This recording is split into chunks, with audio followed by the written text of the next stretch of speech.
Howdy. I wanted to share an experience I had yesterday with an in-person interview in Lexington at a dental office. Backstory on it is they contacted me a week ago through Indeed. So, because sometimes you can make your resume available so people can see it. So they saw it and saw I had all these years in office management for dental and accounting. Like I'm an accountant too. So they contact me, hey, would you like to talk to us? Our range is 30 to 45 an hour. I was like, okay, because, my last job I made really good money. So, okay. Blah, blah, blah, would you like to talk to us? Yeah, absolutely. And then she sent me an interview link through Indeed. So it was at like 10:30, 11, I don't know, something like that. And I was like, yeah. So I sit there and wait 5 to 7 minutes, give or take, on this link thing, waiting, like nothing. So I stopped it and I said, hey, I tried. If you want to talk to me, you can call me. So she FaceTimed me.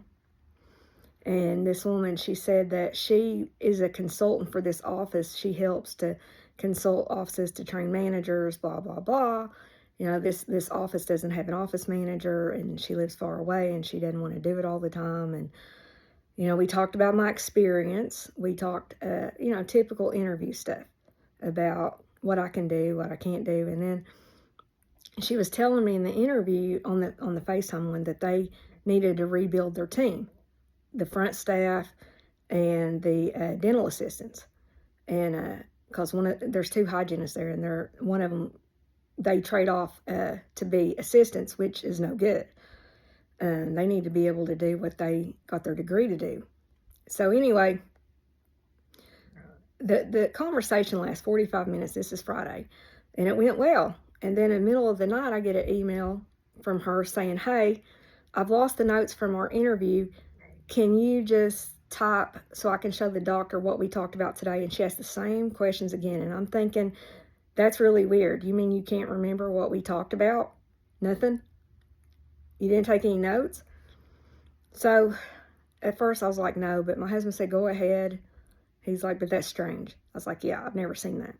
So in the middle of the night, I do it. Saturday, I'm assuming the doctor read what I wrote. Hey, can you come in for our first in-person interview, 11:50 on Tuesday? Okay, cool. So I get there, and I walk up front. There's nobody in the waiting room, nothing around. And she's like, oh, our doctor went out. And I get there 11:45. I get there 5 minutes early. Our doctor went out to get us lunch. It'll be a few minutes. Okay, you couldn't use like DoorDash or someone else get it? So 10 minutes go by, maybe. She brings me in the back because he's not there yet. She takes me to the kitchen, doesn't give me a tour, nothing like that. And they're waiting for the doctor to come back. Now, he's 15 minutes out since I've been there, not there. And she asks the same questions again. And I'm thinking, first of all, when you tell me walk through my experience, have you not read my resume? Well, this is the third time. I'm almost like in that Austin Powers with Will Ferrell. I can't stand being asked the same question 3 times.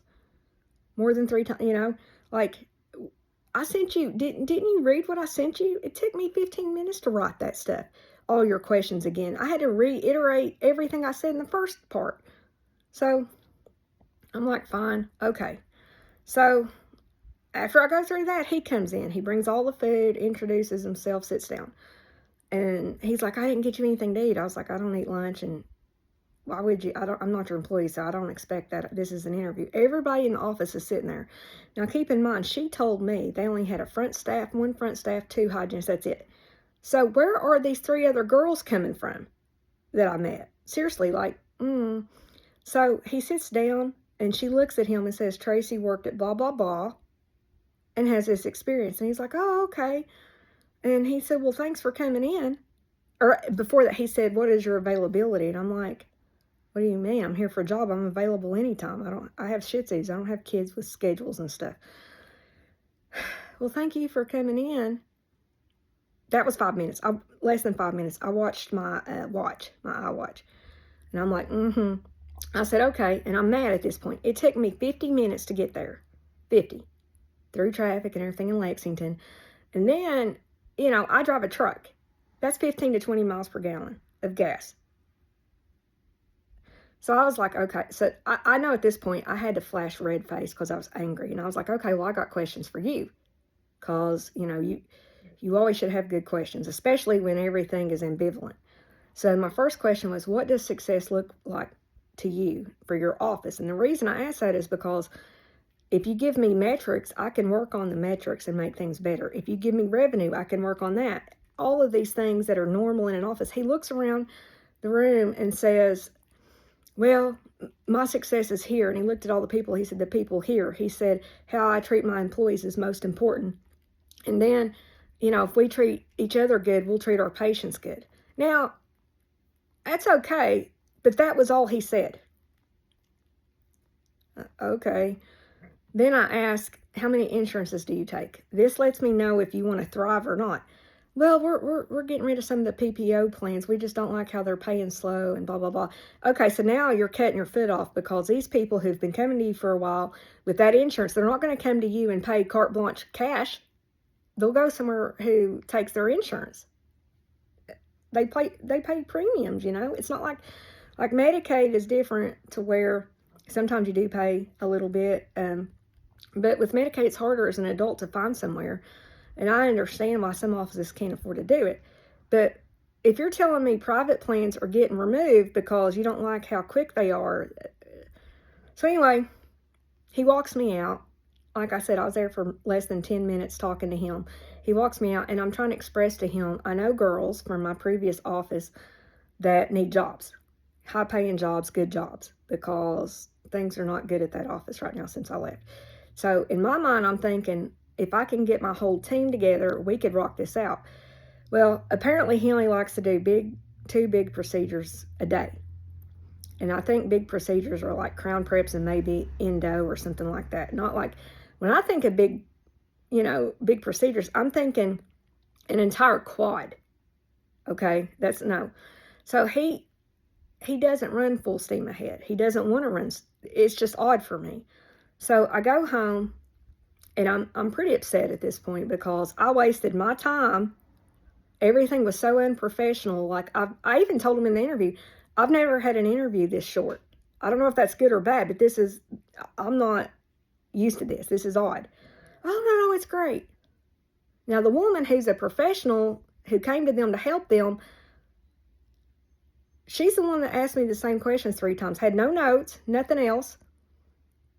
And you don't bring somebody into your office, meet them up front, and say, hey, the doctor ain't here, it'll be a few minutes, and then 10 minutes later, bring me back. You should bring me back, not in the waiting room, okay? Give me a tour of the office. Make it worth the time. Something. Nothing. So yesterday, I do the custom thing, thank you for sharing your lunchtime with me, blah, blah, blah. Nothing back.